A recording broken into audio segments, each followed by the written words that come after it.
વડોદરાના national highway 48 પર મોટો ખતરો જોવા મળ્યો। ગંભીરા બ્રિજ દુર્ઘટના જેવી સ્થિતિ સર્જાવાનો લોકોમાં ભય સેવાઈ રહ્યો છે। ગોલ્ડન ચોકડી બ્રિજ પર મસમોટા ગાબડા પડ્યા છે। રાષ્ટ્રીય ધોરીમાર્ગ પરના અનેક બ્રિજ અને રોડ પર ગાબડા પડ્યા છે।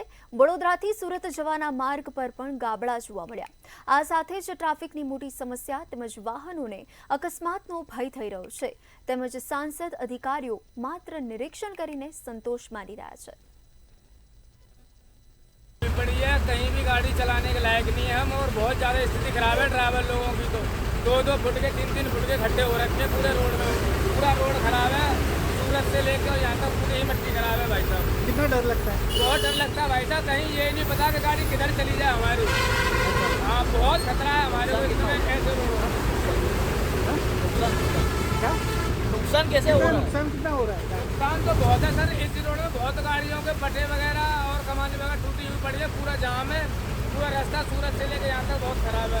पूरा बॉम्बे तक एकदम खराब रोड है। आप कहाँ से आए हो, कहाँ जाओगे? बॉम्बे से आया हूँ। रोड की हालत कैसी है? पूरी बेकार, एक नंबर। क्या कहना चाहोगे प्रशासन को?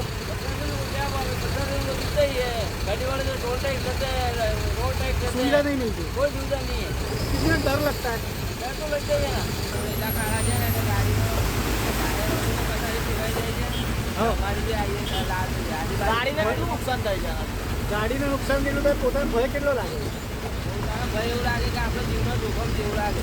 ભાઈ આગળ એક ગાડી પડી છે, એ પાછળથી આગળ ખાડા લીધે પેલા બ્રેક મારી તો પાછળથી આખી ગાડી બહાર પડી। તાજેતરમાં જ વડોદરાના પાદરા મુજપુર ગંભીરા બ્રિજ દુર્ઘટના સર્જાઈ હતી, જે સમગ્ર રાજ્ય તેમજ દેશમાં તેની ચર્ચા મચી જવા પામી છે।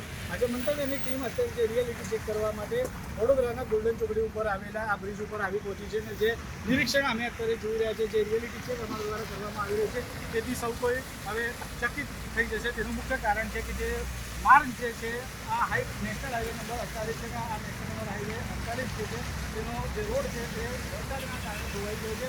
લોકોને હાલાકીનો સામનો કરવો પડ્યો છે કે હેવી વ્હીકલ જે છે અહીંયા તેમને એક જગ્યાએથી બીજી જગ્યાએ જવા માટે અહીંયા ખૂબ જ મુશ્કેલી પડી રહી છે। આપણે તેમને પૂછીશું કેવી રીતનો રોડ છે આ, એટલે આપણે જોઈ શકીએ જે પ્રમાણે જે રોડની છતાં હાલત અહીંયા દુષ્કાળ હાલત જોવા મળી રહી છે, તેના કારણે એક જગ્યાએથી બીજા કારણે જવા માટે થઈ રહ્યું છે। આપણે તેમની સાથે પણ વાત કરવાનો પ્રયત્ન કરીશું અને જાણીશું જે ડ્રાઈવર છે તેમને પૂછીશું કેવા પ્રકારનો રોડ છે?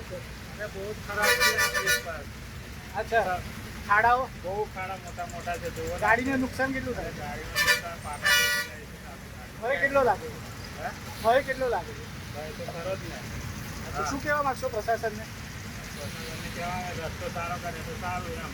મોડું પણ થાય છે એટલે? હા, મોડું થાય, 1 કલાક થઈ જાય જતા, 1.5-2 કલાક। ક્યાંથી ક્યાં જવાનો તમે? મેં સાવલીથી ભરીને આવ્યો તરસાલી। ચોક્કસ એટલે જોઈ શકાય જે પ્રમાણે છે ડ્રાઈવરો છે તેમના ભય સેવાઈ રહ્યો છે, જે પ્રમાણે ખાડાઓ મોટા મોટા ખાડાઓ જે કુવાઓ છે તે આ નેશનલ હાઈવે 48 પર પડ્યા છે, તેના કારણે તેમને ભય પણ લાગી રહ્યો છે। ગાડીને પણ સમયનો પણ ફેરફાર થઈ રહ્યો છે તેવી તેમને લાગી રહ્યું છે।